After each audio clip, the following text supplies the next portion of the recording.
வேணுமோ அந்த காரியத்தை நீ செய்து கொண்டிருக்கணும். ஆக மொத்தம் உலகத்துல எல்லா வேலையும் தேவனுடைய பார்வையில நல்ல வேலை தான்.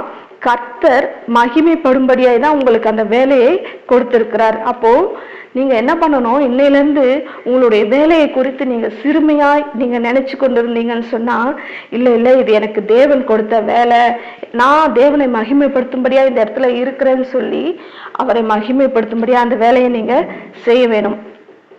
அதை விட்டு ஏன் ஆண்டவரே என்னை டாக்டராவோ வக்கீலாவோ உருவாக்கல, நான் அப்படி இருந்தா நல்லா இருந்திருப்பேனே என்று தேவனை பார்த்து நீங்கள் கேள்வி கேட்கக்கூடாது. ஏன்னா களிமண் குயவனை பார்த்து கேள்வி கேட்க முடியாது. அது போலதான் நம்மளாலையும் தேவனை பார்த்து கேள்வி கேட்க முடியாது. எதனால கேள்வி கேட்க முடியாதுன்னு பவுல் என்ன சொல்ல வர்றாருன்னு பார்ப்போமா?